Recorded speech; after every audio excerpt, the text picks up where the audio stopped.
আসসালামু আলাইকুম। খোরশেদানির পক্ষ থেকে আসলে আমরা প্রাকৃতিক যে মধুটা আমরা দেশের বিভিন্ন জেলা থেকে ঘুরে ঘুরে কালেক্ট করতে আমার একটা টিম আছে। আমি নিজে মধু সংগ্রহ করি, আপনাদের দেখাই যে ভাই একটু দেখান তো। আমরা অলরেডি প্রাকৃতিক মৌমাছি মধু সংগ্রহ চলতেছে আমাদের, অনেক কষ্ট করে মধুগুলো সংগ্রহ করতে হয়। আপনারা বলে থাকেন অনেক সময় বলে থাকেন ভাই মধুর দাম এত কেন। আসলে ন্যাচারাল যে মধুটা এটা তো খামারের মধু না, এটা ভেজাল মধু না, এটা ডিপার্টমেন্ট, এটা কি একবার অরিজিনাল প্রাকৃতিক যে মধুটা দাম হইতে হবে। যদি দাম না হয় তাহলে তো আমরা দিতে পারবো না। আসলে একটু করে মধু কালেক্ট করতে হয়। আমরা মৌমাছির ক্ষতি করবো না, আমরা শুধু মধুটুক কালেক্ট করে নেবো। আসলে চাক এক জায়গা থেকে আমরা বেশ কয়েকবার মধু সংগ্রহ করি, যেহেতু আমরা চাকের ক্ষতি করি না, মৌমাছির ক্ষতি করি না। আসলে আমরা প্রাকৃতিক যখন যে ফুল শুরু হয় তখন সেগুলি মধু কালেক্ট করে থাকি।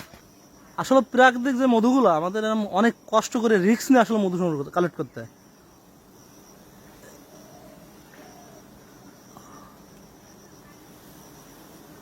আলহামদুলিল্লাহ মধুর সংখ্যা খুব ভালো হয়েছে। আমরা শুধু মধুরও কালেক্ট করে নেব।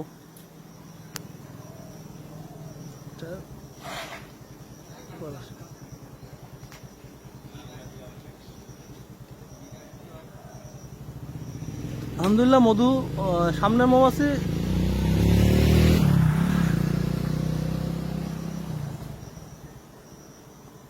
আপনারা পুরোপুরি প্রসেসটা আমরা দেখানোর চেষ্টা করতেছি। আসলে কি পরিমাণ মধু হয়েছে, চাক ছোট হলো, আলহামদুলিল্লাহ খুব ভালো মধু হয়েছে।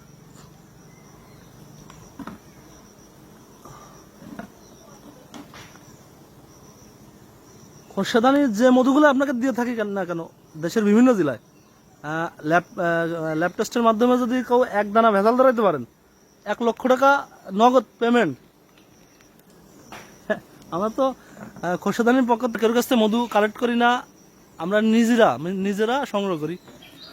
আলহামদুলিল্লাহ আমাদের মধু সংগ্রহ করে নিচে চলে আসছে। আমরা দেখেন যে আমরা এই মধুই চিপে ছেঁকে বোতলজাত করে রেখে দেবো, যেহেতু 7 মাস আমাদের দেশে সিজন চলে। আর কেউ যদি চাকসহ মধু লাগে এখনই অর্ডার করবেন। কেউ যদি দাঁড়িয়ে থাকে মধু কাটা শখ থাকলে আসলে সিজন চলে গেলে তখন আমরা দিতে পারবো না। সিজনের সময় আর কি যোগাযোগ করতে হবে। আসসালাম।